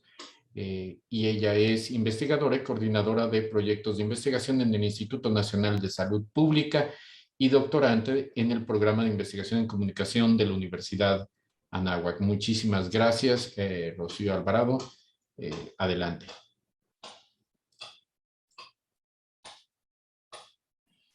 Muchas gracias. Bien, por este espacio y como bien lo comentaba, voy a hablar sobre el impacto de la convergencia mediática y la industria de los alimentos y cómo impacta esto en la salud de las niñas y niños mexicanos. Bueno, primero como antecedente, ¿por qué es importante? Los primeros 1000 días de vida son una ventana de oportunidad fundamental. Estos 1000 días se consideran desde la concepción hasta los 2 primeros años de vida. Este momento es crucial porque es un periodo de vida que es fundamental y crucial para incidir positivamente en el bienestar de niñas y niños. Sin embargo, se observa que hay una convergencia entre la industria alimentaria y farmacéutica y los medios de comunicación tradicionales y digitales, pues están incidiendo en una manera o al tener esta convergencia pueden tener una repercusión negativa en esta población. ¿De qué manera es que pueden tener esta incidencia negativa? Bueno, actualmente se observa que la publicidad de fórmulas lácteas es inadecuada, es agresiva y es sesgada, pues la industria farmacéutica renueva su mercadotecnia y las formas de promover y colocar sus productos en el mercado, por lo cual es difícil identificar y monitorear todas las estrategias que utiliza. Sin embargo, hay prácticas claves bien documentadas que sí pueden realizar a partir de la publicidad de los medios de comunicación tradicionales y digitales. Por otro lado, también la publicidad de alimentos ultraprocesados dirigidas a niñas y niños también es agresiva y, bueno, se ha vuelto clave para transmitir y modificar las conductas alimentarias de esta audiencia por sus programas o por sus anuncios, los cuales constituyen parte del entorno familiar y generan mecanismos que proporcionan un estilo de vida sedentario, dietas no saludables y un mayor consumo de alimentos. Entonces, de esta manera es que hago el análisis de marcos legales y regulatorios de la publicidad de alimentos y bebidas infantiles. En este contexto se enmarcan 3 reglamentos y códigos, el cual es el reglamento de la Ley General de Salud de Materia y Publicidad, el Código Internacional de Comercialización de Sucedáneos de la Leche Materna, que en este año cumplió 40 años de vida y que, bueno, fundamentalmente habla de cómo es que estos sucedáneos intervienen y se incita, se promueve a evitarlos y poner en superioridad la leche materna como el alimento óptimo durante los primeros 2 años de vida, en los primeros 6 meses de manera exclusiva y posteriormente continuada. Y el Código de Autorregulación de Publicidad de Alimentos y Bebidas No Alcohólicas dirigidas al público infantil, también conocido como el Código PABI.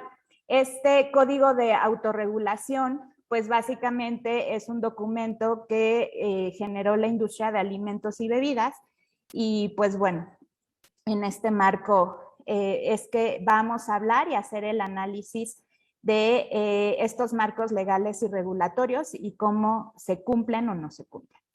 Entonces, bien, no es un tema novedoso. Las organizaciones de la sociedad civil y la academia han revisado de manera periódica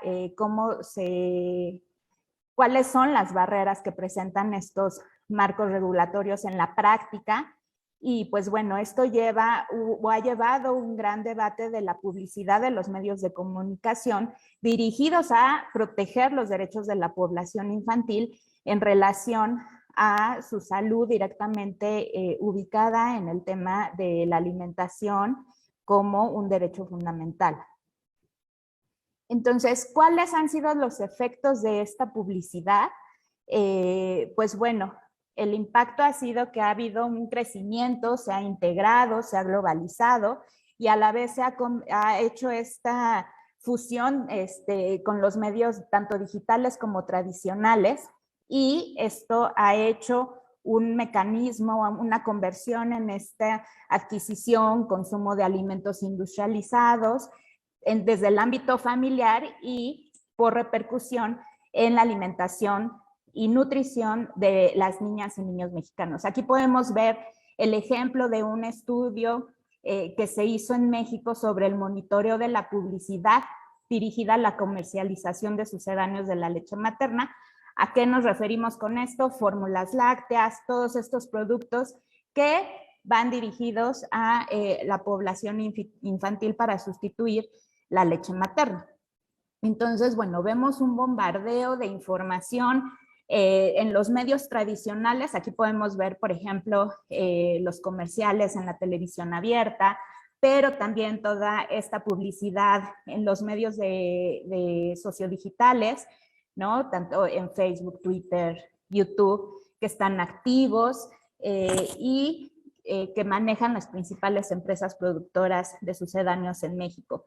También imágenes y leyendas, en fin, una serie de bombardeos que justamente el código de comercialización indica que la sugerencia que da es que no se eviten este tipo de mensajes, de mecanismos de venta para proteger la lactancia materna como óptimo alimento en la población infantil. Repito, estoy hablando de los niños más pequeños, menores de 2 años, y viendo la lactancia materna exclusiva hasta los 6 meses y posterior continuada con otros alimentos. Bien, entonces lo que a continuación les voy a presentar es esta manera, de qué forma estos marcos y estos códigos se cumplen o no se cumplen, ¿no? Entonces lo tengo en 3 secciones: los que sí cumplen, los que cumplen parcialmente y y el incumplimiento que hay en estos marcos legales y regulatorios. Entonces, como podemos ver, el que sí cumple es en la parte de la Ley General de Salud, en el que hace explícita cómo hacer la preparación adecuada de las fórmulas, ¿no? Entonces, de esa manera, sí abarca lo que dice en esta parte de regulación, pero aquí ya empezamos a ver como un poco más de problemas, ¿no? En el cumplimiento parcial. Si bien la Ley de Salud en sus artículos 7, 9 y en su capítulo 2 habla de cómo es que se deben de redactar, o sea, a grosso modo es cómo se deben de redactar, cómo deben de estar las leyendas, tanto en los empaques como la publicidad que se hace en mostrador, como la publicidad que se hace también en los medios, que debe de ser como muy clara y precisa. Si bien hay algunas leyendas que las acompañan, no era muy permeable.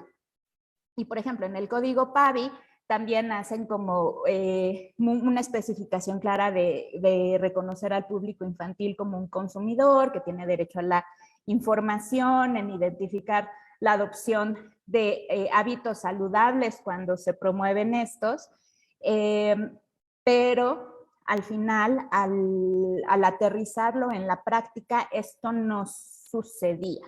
Hasta que empezó a partir de octubre de 2020 esta implementación del nuevo etiquetado frontal en advertencia, estos octágonos que están ya en los empaques de muchos de los alimentos, incluidos algunos que están dirigidos para los niños, y que bueno, de esta manera ya es una parte en la que realmente en la práctica sí se puede regular un poco la información, ¿no? Es una manera en la que se puede proteger este derecho a la información y que también incide en la alimentación, en la nutrición de los infantes. Sin embargo, el alcance de esta modificación es limitado, ya que las sanciones a su cumplimiento entrarán en vigor a partir del 2023, entre 2023 y 2025. Entonces, esto es una manera escalonada y si bien ya hay avances, pues bueno, todavía hay un camino por delante para que realmente puedan tener una limitante esta industria. Otra limitante es que los sucedáneos de la leche materna pues no entran en este nuevo etiquetado, por lo que se deja pues un poco de vacío en esta población que son todavía los más pequeños. Y bien, para aquellos temas que tienen un incumplimiento, pues bueno, podemos verlo permeado en todos, tanto en la Ley General de Salud como en el Código Internacional de Comercialización de la Leche Materna. Hay varios estatutos en los que no se cumple lo que se está diciendo, ni en la normatividad. Se han documentado, como ya les presentaba hace un momento, diversos estudios en los que realmente hay una violación completa a estos códigos y a estas reglamentaciones. Bueno, algunas reflexiones finales que quiero compartir con ustedes.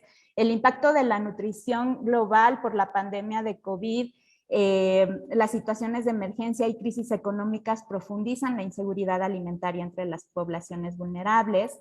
Los niveles de hambre y desnutrición podrían duplicarse durante la pandemia, por lo tanto, a medida que se adoptan estrategias para frenar la pandemia, se debe cubrir necesidades básicas, especialmente para los grupos vulnerables. Y pues bueno, una medida es poder tener como claridad en este tipo de reglamentaciones y poder regular todas aquellas que inciden en esta población. Por ejemplo, una política integral en donde también se identifiquen aquellos espacios y se puedan regular la publicidad, no solamente de los medios tradicionales, sino también de los medios digitales. Aunque hay avances importantes como el nuevo etiquetado, pues no es una forma tan ágil y en la que podamos tener resultados como visibles a corto plazo. Y si bien fue un acierto restringir la publicidad en los empaques en México, se necesita continuar con avances para cubrir otros medios. Lo anterior coloca a los comunicadores con nuevas oportunidades para el desarrollo social en nuevos escenarios mediáticos y en la búsqueda de alternativas que permitan aprovechar las innovaciones tecnológicas y ayudar a construir sociedades más justas. Muchas gracias.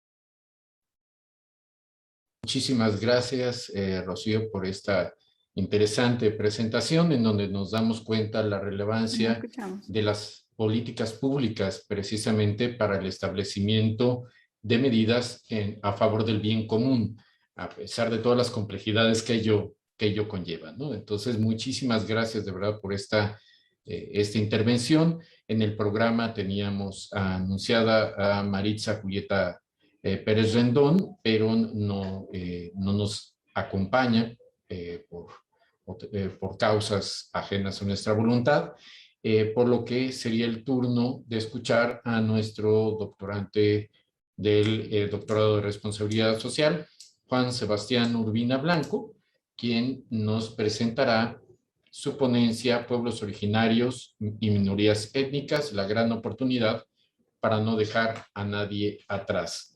Entonces, y contrarrestar el cambio climático, el nombre completo de la ponencia. Agradecemos entonces que nos hagan llegar sus ponencias, sus dudas ya hacia la recta final de nuestra mesa para ver cómo podemos interactuar con nuestros ponentes. Por favor, Juan Sebastián, no sé si puedo aprender la cámara para comenzar con esta presentación. Sí, doctor Forzán, el tema es que dejo la cámara apagada por temas de conexión para poder... Adelante, gracias Juan Sebastián. Perfecto, gracias. Bueno, muy buenas tardes, doctor Forzán, y quisiera validar si pueden ver lo que mi pantalla está proyectando. Sí, es el emblema de la universidad y de nuestra Facultad de Responsabilidad Social. Perfecto, muchas gracias. Entonces vamos a dar inicio.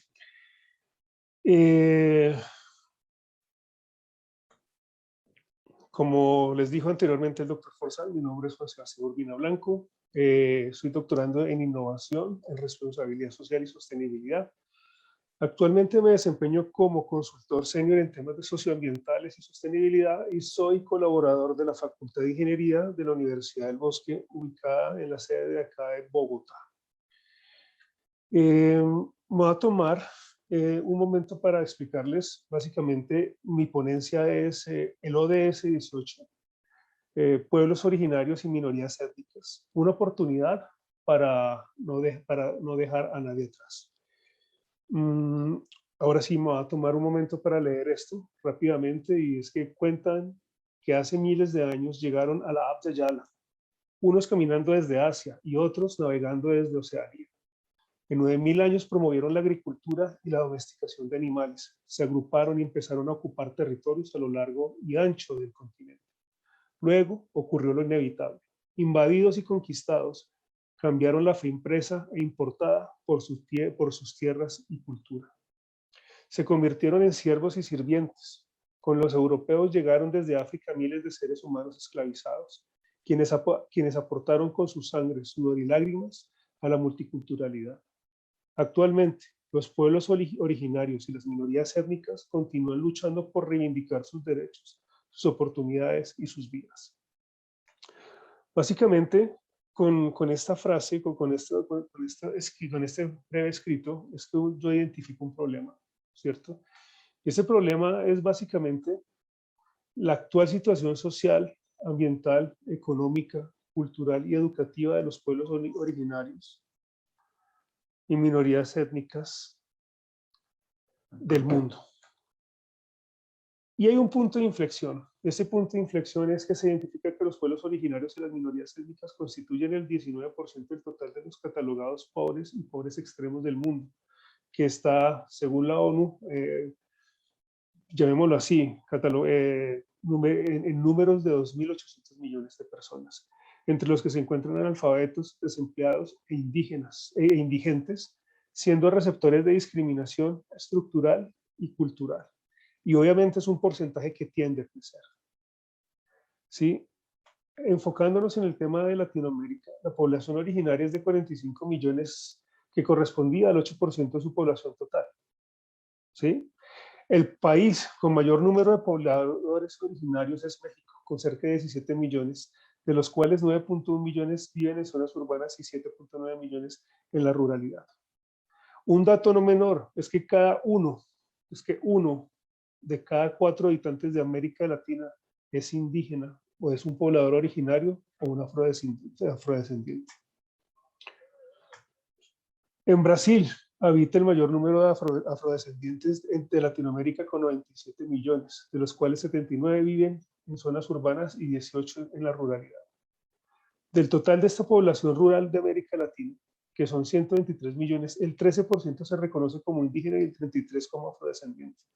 Esto quiere decir que el 46% de la población rural de Abya Yala es indígena o es poblador originario o afrodescendiente. ¿Por qué me tomo este momento para hablar sobre las cifras? Porque es necesario que aterricemos el universo al cual nos estamos dirigiendo y cuál es esta necesidad, ¿cierto? Entonces, básicamente se identifica en este universo una problemática. Se identifican niveles de desnutrición desproporcionadamente elevados, con una esperanza de vida 20 años menor que la de las comunidades mestizas o no étnicas. Brechas en temas de acceso y calidad de educación. Mujeres, niñas, adolescentes, adultas, víctimas de múltiples formas de discriminación dentro y fuera de su comunidad. Se identifica que tienen en estas problemáticas, que tienen bajo acceso al agua potable, servicios de saneamiento y energía. La tendencia migratoria de los pueblos originarios y las minorías étnicas es constante y va en crecimiento. Tienen una amenaza latente gracias al cambio climático, que va atentando en contra de su seguridad alimentaria.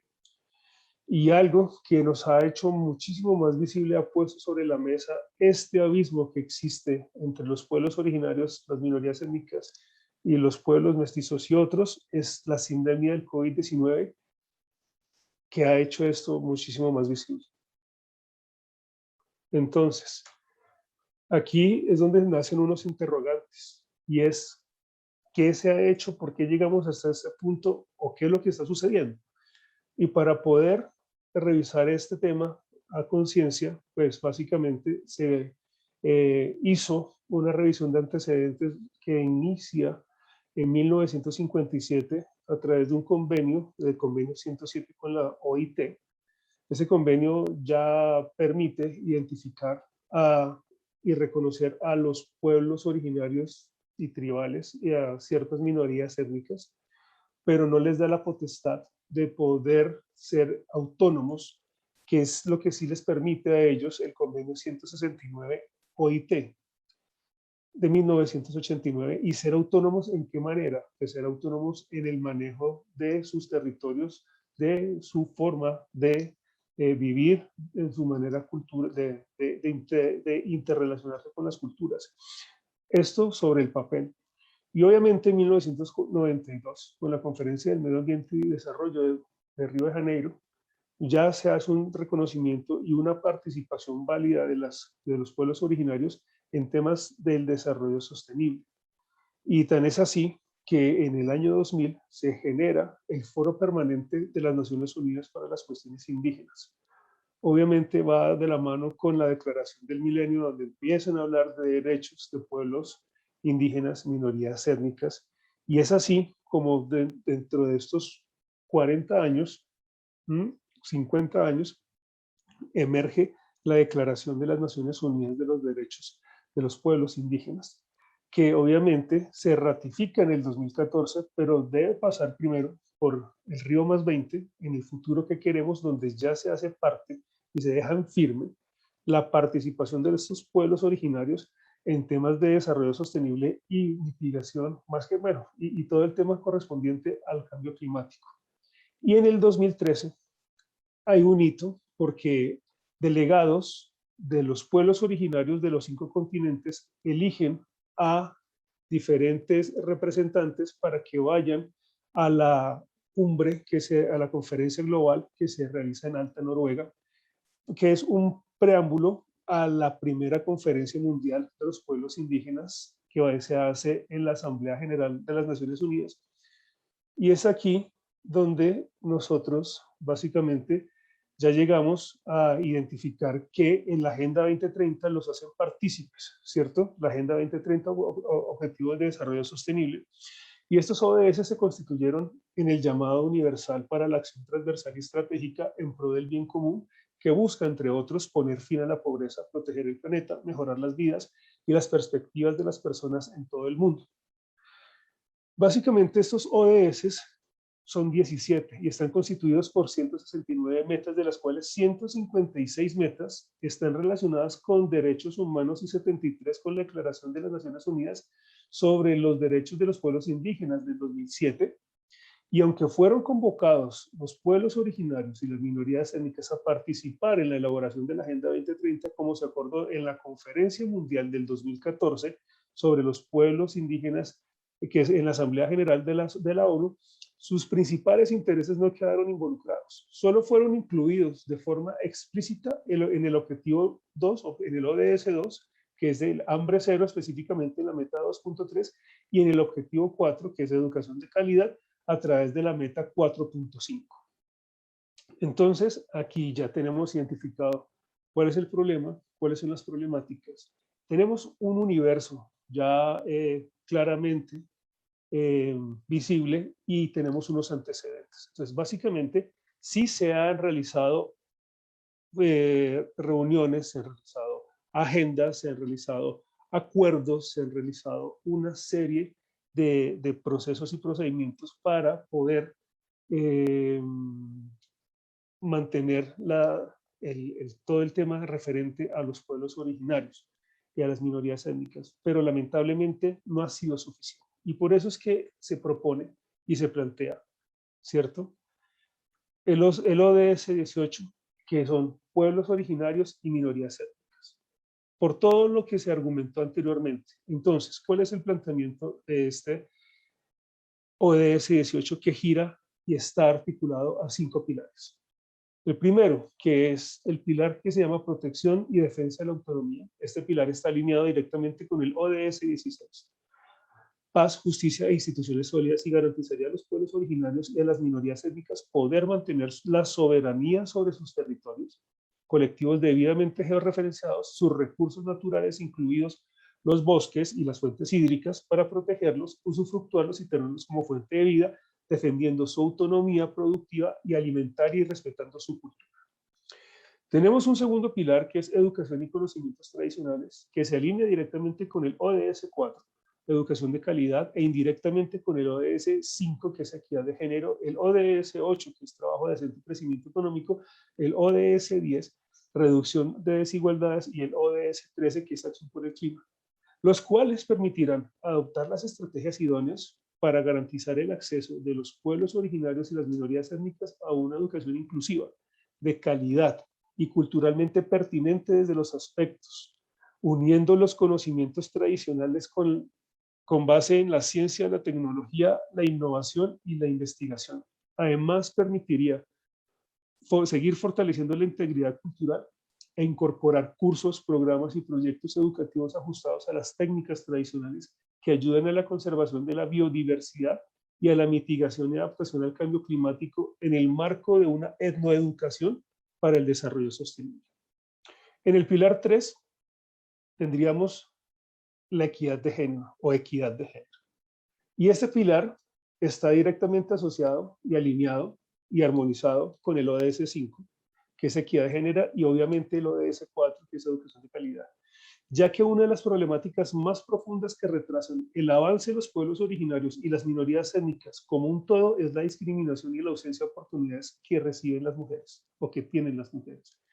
Con base en la evidencia, esgrimé que si enseñas a un hombre, él aprenderá, pero si enseñas a una mujer, aprenderá una familia.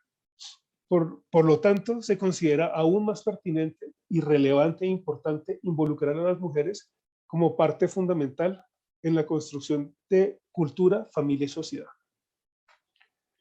El pilar 4 es el medio ambiente. El pilar 4 está directamente relacionado con los ODS. El ODS 13, cambio climático, el ODS 14, que es vida submarina, y el ODS 15, que es vida y ecosistemas terrestres. E integra lo concerniente a marcos normativos y políticas públicas en pro del medio ambiente y el cuidado de los bosques, áreas o zonas protegidas relacionadas con los territorios de los pueblos originarios y las minorías étnicas. A través de ellos se van a poder promover conocimientos, innovaciones, prácticas tradicionales de los pueblos indígenas que inciden en la conservación de la diversidad, biodiversidad, de la diversidad biocultural y de los bosques para la mitigación y adaptación al cambio climático. De igual manera, esta protección reducirá las emisiones debidas a la deforestación y a la degradación forestal y a la promoción de la función de la conservación, la gestión sostenible de los bosques y el aumento de las reservas forestales de carbono en los países en desarrollo, con base en la red MAS. Y por último, y no menos importante, es el pilar de las alianzas para la preservación de los pueblos originarios y las minorías étnicas. Este pilar está alineado al ODS 17 y al igual que este busca fortalecer la movilización de recursos de múltiples fuentes como cooperación internacional para mejorar la capacidad de las instituciones y organizaciones que promuevan la protección y la defensa de la autonomía de los pueblos originarios y las minorías étnicas. Estas fuentes de financiación apalancarán los otros pilares que abordan temas como la ciencia, tecnología, innovación e investigación, promoverán soluciones en acceso al agua, energía renovable y así suscitar el desarrollo de tecnologías ecológicamente racionales y su transferencia, divulgación y difusión. Como conclusiones, se encontró que crear un ODS 18 que involucre directamente a los pueblos originarios y las minorías étnicas, sobre todo en este momento donde confluye la década de la acción y el retraso de la Agenda 2030 a causa de la pandemia COVID-19, que hizo visible la aguda brecha que existe en el concepto de desarrollo entre pueblos originarios y las minorías étnicas y los demás. Este ODS 18 sería un instrumento, una herramienta que involucraría directamente a los pueblos originarios y minorías étnicas. Además, tendría una autonomía a través de metas e indicadores propios para realizar seguimientos a las partidas presupuestales de cooperación y de las alianzas y gestiones dispuestas para el cumplimiento del mismo. Además, evitaría que se continuara diluyendo las iniciativas construidas y gestionadas, como se los mostré anteriormente, desde hace más de 65 años, en diferentes momentos y lugares del planeta. Esta era la ponencia que quería hacer para el día de hoy, y no me quiero despedir sin darle un agradecimiento al doctor Santinelli, al doctor Muñoz y obviamente a usted, doctor Forzal, por abrir esos espacios en los cuales podamos conversar, podamos entendernos y sobre todo escucharnos para tener una co-creación. Muchísimas gracias. Muchísimas gracias, Juan Sebastián. Y pues bueno, hay muchísimas tareas pendientes precisamente en torno al tema de las deudas sociales. Les voy a pedir por favor a nuestros ponentes si pueden encender las cámaras para tener por lo menos un poco de interacción visual entre nosotros, y Juan Sebastián nos apoya ya quitando la presentación, se los vamos a agradecer. Y pues realmente ha sido un gusto escuchar todas estas líneas de trabajo. Hay muchas, sobre todo preguntas sobre cómo contactarlos, cómo han establecido estas metodologías para la elaboración de sus trabajos de intervención, y creo que vale mucho la pena recordar que estaremos editando un texto en donde estarán reunidas algunas de las ponencias aquí presentadas, y que bueno, también tomen a nosotros como la Facultad de Responsabilidad Social como ese punto de enlace, como ese nodo de interacción en las cuales estaremos construyendo a favor de una responsabilidad social compartida, esta co-creación de la cual hablaba Juan Sebastián en el último momento de su intervención. Lamentablemente no tenemos mucho tiempo para interactuar, porque nos avisan que esta sesión va a ser utilizada, o este espacio virtual va a tener esta cuenta de Zoom, ya lo conocemos todos, va a ser la que van a utilizar en nuestro siguiente foro, que tiene que ver precisamente sobre responsabilidad social universitaria, como parte de nuestro congreso. La verdad, agradecemos muchísimo a nuestros panelistas. Si quieren aprovechar estos instantes para poner ahí su correo electrónico en el chat, para quien esté interesado en contactarlos, por supuesto, también es otro camino. Y pues bueno, ojalá tengamos la oportunidad de seguir dialogando sobre este tema de deudas sociales, responsabilidad social y bienes comunes. También, por si desean participar en el seminario que tenemos de deudas sociales, responsabilidad social y bienes comunes, yo les paso mi correo electrónico, estoy a sus órdenes. Y por supuesto agradecemos el apoyo de la maestra Claudia Sánchez, quien estuvo encargándose del chat y de atender precisamente todas las dudas, y desde luego reconocer el trabajo de la doctora Lorena Miranda por la organización del evento. Nosotros estamos en contacto con ustedes, y muchísimas gracias. En breve les haremos llegar también su constancia de participación virtual a nuestros ponentes, cabe mencionar. Muchísimas gracias, estamos en contacto. Gracias, buen día. Gracias, hasta luego. Hasta luego, muchas gracias. Hasta luego, doctor Forzal, un placer como siempre. Gracias, Juan Sebastián. Pueden seguir, los que todavía están en este foro, pueden seguir con las actividades en los vínculos que están dentro del programa. Muchísimas gracias.